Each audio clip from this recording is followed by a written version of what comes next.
A slave like you shouldn't call my name. Now, address me properly. Opo, Master. 3 taon nang lumipas magmula nang iwan ni Audrey Ledesma sa Avedra, ang kanyang asawa, dahil nasaksihan niyang nakikipagtalik ito sa ex-fiancé nito.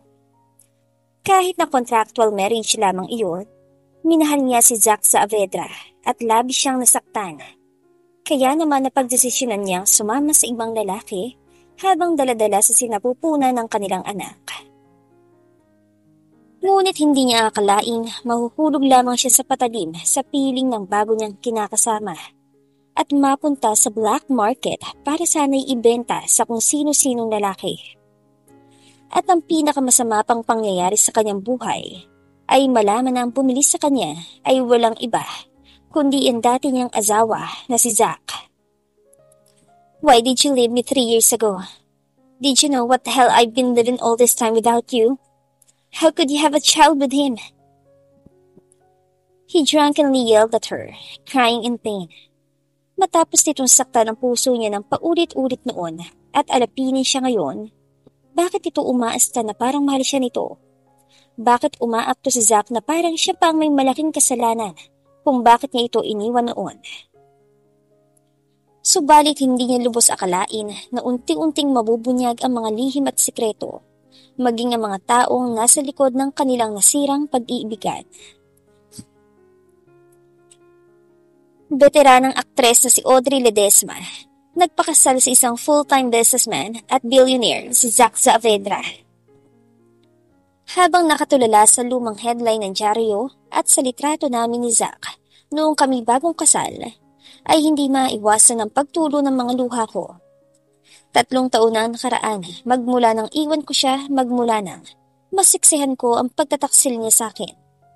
Sa loob ng halos 3 taon, naming pagsasamang mag-asawa, wala akong naramdaman kundi sakit at sama ng loob sa kanya, dahil lang sa minahal ko siya.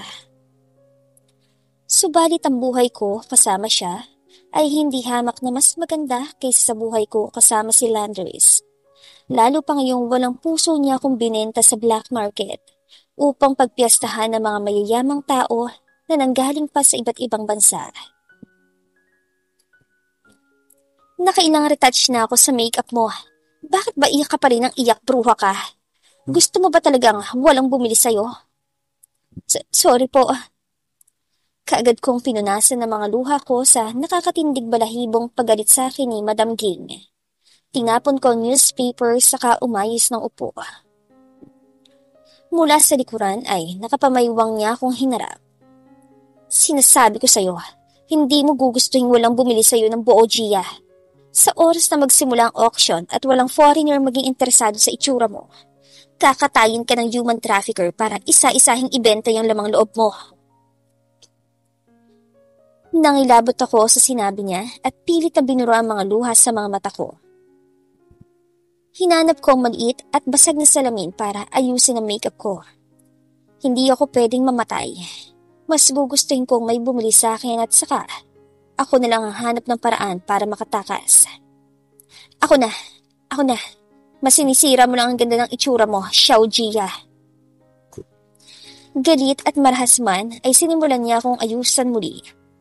Kilala nila ako rito sa bansang China bilang Gia. Sa loob ng 3 taon ay palihim kaming naninirahan dito ni Landers bilang mga ibang tao. Subalit hindi naging magandang kinalabasan noon at nahulog ako sa ganitong klase ng lugar. Nakakasalumuha ko ang mga kaawa-awang taong nakakulong sa slavery at mga human trafficker. Ang ibang mga tao na walang binatbat ang itsura o walang maayos na hubog ng katawan ay kaagad na dinadala sa kabilang lugar upang gawin ang kahayupan. Habang ang mga katulad ko na sa tingin nila ay bebenta bilang babaeng alipin, ay inaayusan ngayon para mamiyay isasalang sa entablado. Kung ako lang ang papipiliin, dapat inilagay ka na lang nila sa prostitution. Suminghal siya na kinangnig ko pa. Pero dahil sa ganda mong yan, tiyak na mas malaki ang pera nakikitain sa bidding pa lang. Mukha kang artista eh. Sunod-sunod ako napalunok. Hindi hamak na gugustuhin ko na lang mabenta sa isang tao kesa pagpasapasahan ng iba't ibang mga lalaki bilang prostitute. Alam kong imposibleng makatakas sa oras na mapunta ako sa ganong klase ng lugar. Subalit may tsansa pa akong makatakas bago ako tuluyang maiuwi ng kung sino man ang bumili sa akin. Ganoon na lang din ang kagalakan ko nang wala ni isa sa kanila nakakakilala sa akin bilang sikat na artista na si Audrey Ledesma. Kahit na alam ni Madam Ging na magkababayan kami ay wala siyang pakialam. Marahil ay sanay na siya makakita ng katulad ko. Wala siyang awaan. O siya, magsisimula ng palabas. Sumama ka na sa akin. Next to be auctioned is the bride. Masigabong anunsyo ng host. The bidding starts at $50,000. Ang kortina na siyang humaharang sa paningin ko ay biglang hinila pataas na labis na kinapintig ng puso ko, dala ng kaba at takot. Nakakasilaw na mga ilaw ang tumapat sa akin at hindi ko naiwasang mapapikit ng mariin. Pinanlalambutan man ng mga binti, ay pinanantili kong sarili na tumayo ng tuwid sa pinakasentro ng entablado. Kailangan kong mabenta kahit anong mangyari. Nararamdaman ko ang panginginig ng mga kamay ko habang hawak-hawak ang maliit na bouquet na bulaklak pang kasal. Habang ang suot ko naman na puting gown ay nagkikinang sa ganda na wari isang ganap na bride. Iyon ay dahil itong napiling theme para sa akin. At upang malaking halaga na mabenta. Nonsense! It's worth $100,000. Just look at how gorgeous it is. Boses ng isang matandang lalaki ay siyang umeko sa paligid. Nang sa wakas ay makapag-adjust ng paningin ko sa mga ilaw, ay nakita ko na mga tao na nakatingala sa akin. Halos lahat ng naroon ay mga lalaki. Samantalang ang mga babae naman ay may kanya-kanyang nilalandi ng mga lalaki. Isa na roon ang matanda na animo ay nagnanasang aso kung makatitig sa akin. It's funny how he regarded me not as a lowly person, but as an object of immense value. $100,000. Surely there's someone who wishes to go higher than that. $200,000. $300,000. $500,000. Different voices of men, different accents, all from different nationalities, all gathered tonight in the black market to blatantly showcase their money. Unti-unti ay nabura ang emosyon ko. Ano bang nagawa ko para mangyari sa akin ang bagay na ito?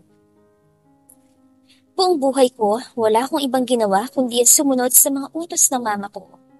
Kagustuhan niya na mag-artista ako, ma-expose ang camera sa murang edad, hindi makatapos ang pag-aaral, at pagpapakasal na maaga para lang sa pera. Lahat yun, sinunod ko.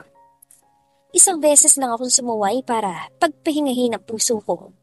Pero ganito na lamang ang kinahantungan ko ngayon. Nakakatawa na, para bang may galit sa akin ng mundo, para danasin ko ang lahat ito. Pero kahit na ganun, hindi ko hahayain sarili na tuluyang masira ng gusto. Kailangan ko makaalis sa lugar na to at makatakas. $1,000,000. A man in a blue suit yelled. My gaze landed on him because of the amount of money he bid. Meron siyang mapaglarong ngisi sa kanyang labi. His eyes are flickering while he looks at me with utmost desire.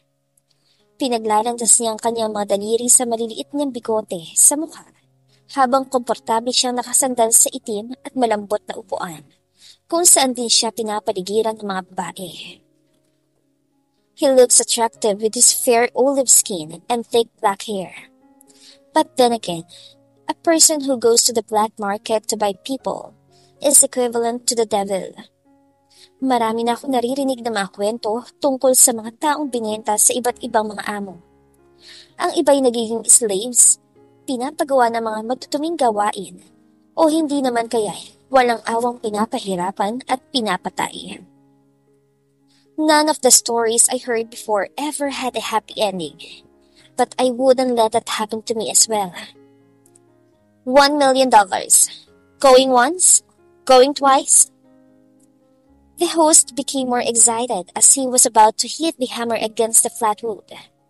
Tahimik kong pinikit ang mga mata ko. Iniisip na lalaking iyon ay siya ng magiging amo ko magmula ngayon. I swallowed my saliva and waited for them to finally close the bid. $10 million.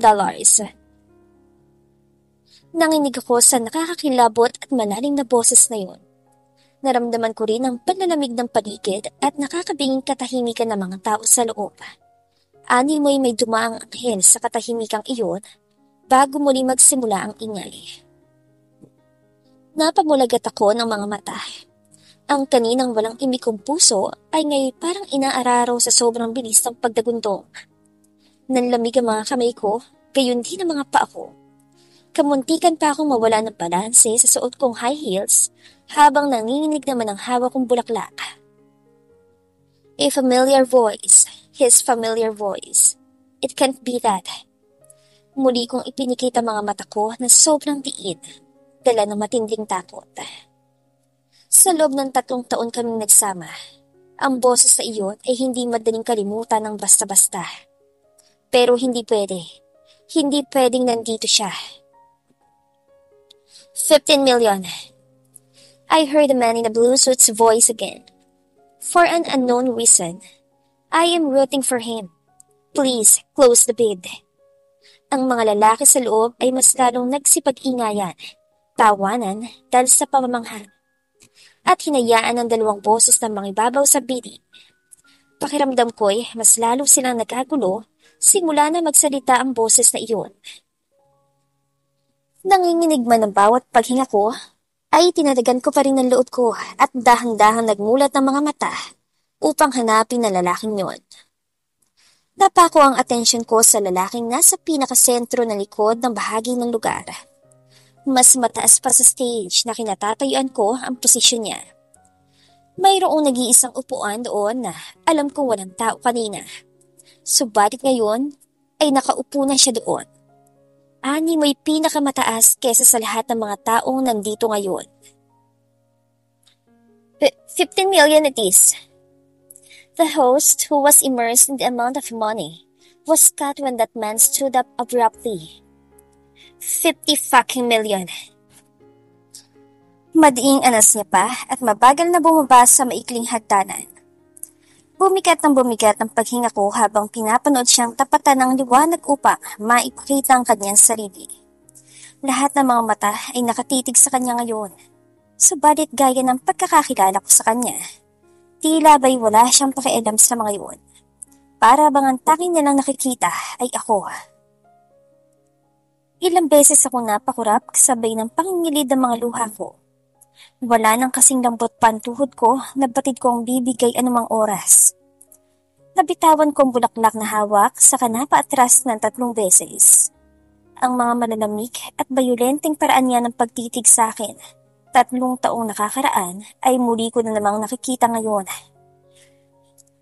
Ang lalaking tinakasan ko noon dahil sa sakit na nadama ko sa kanya, ngayon ay nasa harapan ko na. Close the bidding. His voice sounded so authoritative, and his sharp gaze never left my face. No one wants her more than me. Yes.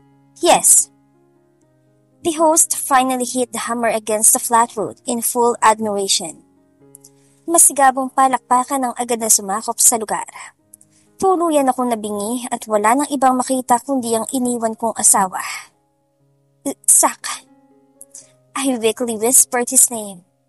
There's no denying that his appearance is outstanding. But because he has that look on his face, he screams danger, which makes people want to run away from him as fast as they can. He walked so much closer to me that I had to take a few steps back to escape. But his big hand caught my wrist forcefully. Hinihingal ako sa halo-halong emosyon habang may nanlalaking mga matang nakatingala sa kanya. Subalit walang bahid ng anumang emosyon ang mga mata niya. Unti-unting tumaas ang sulok ng labi niya at puno ng kakakilabot na pagkahumaling akong tinitigan. A slave like you shouldn't call my name. Now, address me properly. What? My husband, the man I escaped from 3 years ago when I caught him in bed with someone else. Why does he want me back just to experience the same thing I experienced with our marriage? Or even worse, 5 years ago. Audrey Landers, kinulat yun lahat sa hit na hit ngayon teleseryeng The Wife's Illicit Affair. Talagang ganap na ganap ang pagiging mag-asawa nyo, no? Sabi pa nga ng mga fans, ang lakas ng spark sa love team na, Zach Dre. Anong masasabi niyo doon?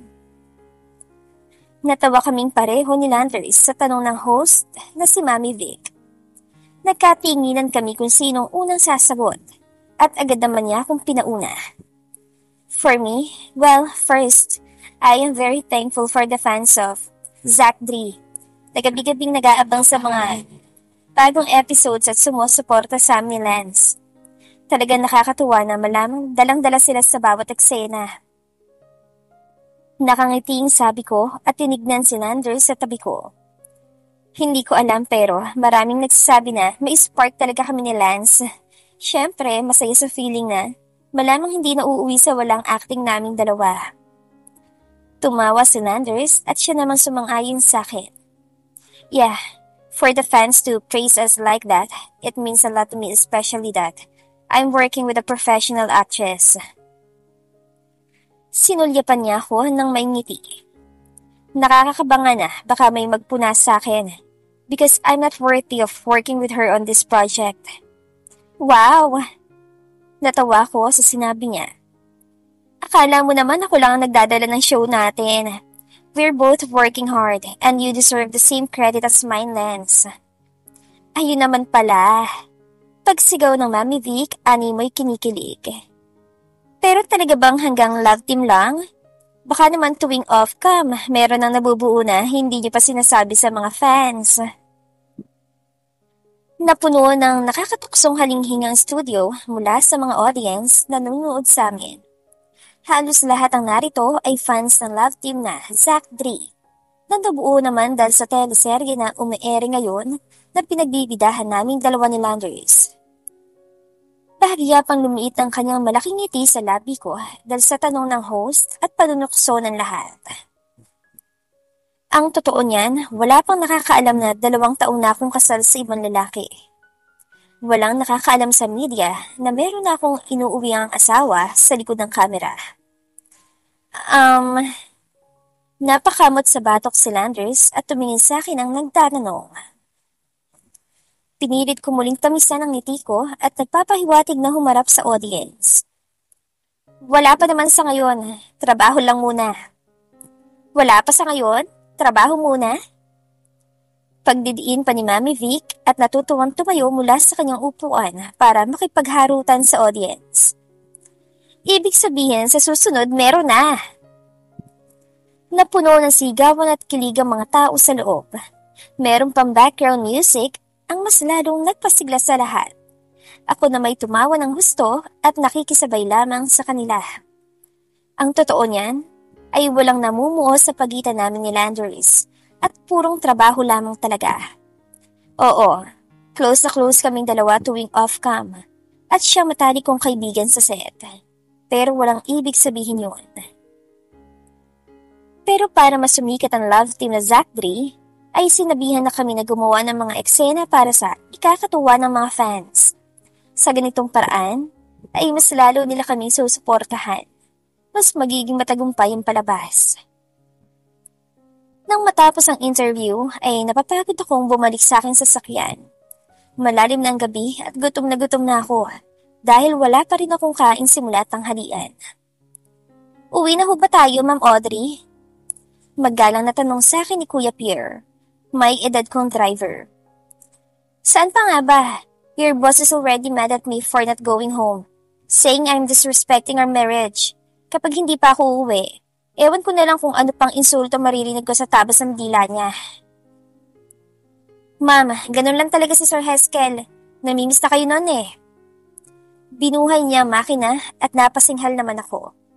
Namimiss? Talaga lang ah. Kaya pala tuwing nakikita ako ay parang sisindakin na ako sa sama ng tingin. Ayaw lang niyang gumawa ako ng iskandalo. Mahalungkat ang patago naming pagsasama sa media At mabahira naman siya ang reputasyon niya.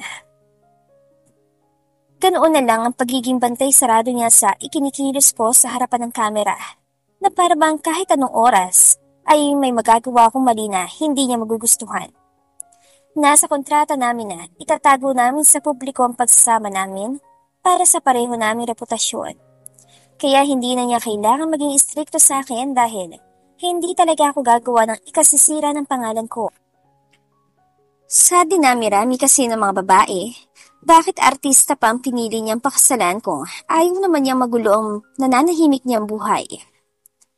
Naikiyom ko ang kamao ko nang biglang pumasok sa isipan ko ang dahilan kung bakit ako ang pinili niya. Saka muli akong napasinghal sa sama ng loob. Sorry, Ma'am Audrey.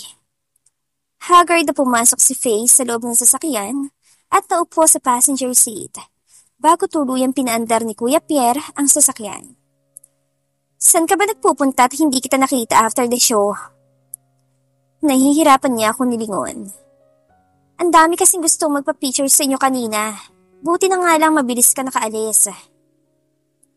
Si Sir Landers ang naipit doon at hindi naman ako makakadaan dahil hindi ko suot ang ID ko. Hindi ako pinapadaan ng guard. Buti na nga lang namukhaan ko ni Sir Landers at pinalusot ako. Alam mo namang mahigpit ang mga guard. Huwag mo hubarin ang ID mo tuwing nasa set ka, pwede ba? Yes, ma'am. Si Faye ay isa kong personal maid na mismong binigay sa akin ang magaling kong asawa. Siya lagi ang nandyan para sa pangangailangan ko at totoong mas napadali ang buhay ko nang dumating siya. Ang downside nga lang ay spy siya. Lahat ng galaw ko ay nire-report niya kay Zach. Di ba? Kay Galing? Oo nga po pala, kanina pa ito pantawag ang mami niyo po, Ma'am Audrey. Anya, at inabot sa akin ang personal kong cellphone. Nahunot kaagad ang noo ko na tinanggap yun. Mayroong missed 10 calls mula sa kanya at 20 plus messages.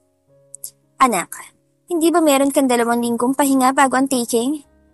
Bakit 1 linggo ka nang hindi umuwi dito sa bahay niyo? Hinahanap ka sa akin ng asawa mo. Bakit hindi mo raw sinasagot ang tawag niya? Gusto mo ba talagang bigyan ako ng sakit sa ulo? Gusto mo bang maghirap tayo? Umuwi ka na, ano ba? Hindi ko na binasa pa mga sumunod na mensahe at kaagad na pinower off ang cellphone. Mariin ako napapikit at hinilot ang aking sentido. Kasalanan ni Mama ang lahat kung bakit ko naging asawa ang bilyonaryo na lalaking yun na walang puso at kung tumingin sa akin ay para lang akong malaking insekto. Dahil baon si Mama sa utang sa pagsusugal, ay hindi sasapat ang kinikita ko sa pag-artista. Hindi ko alam kung anong ginawa niya at biglaan na lang nag-abot sa akin ng marriage contract 1 araw para pirmahan ko. Mababayaran daw ang lahat ng utang niya kapag nagpakasal ako sa lalaking hindi ko pa noon nakikita ni minsan sa buhay ko. Nang hindi ako pumayag dahil 23 anyos pa lang ako noon, ay pinagtangkaan niya ang sarili niyang buhay. Baon na baon siya sa utang at kahit anong gawin ko ay hindi ko yun kayang bayaran lahat. Kahit na ayaw ko magpakasal para lang sa pera ay wala akong ibang pagpipilian. Kumbaga, ang kasal na to ay para lang oportunidad sa aming mag-ina. Kung hindi ko kukunin ay habang buhay ko itong pagsisisihan. Subalit, ngayon pa lang ay pinagsisisihan ko na rin pinili ko ang ganitong klase ng pakikipag-isang dibdib kay Zach. Hindi ko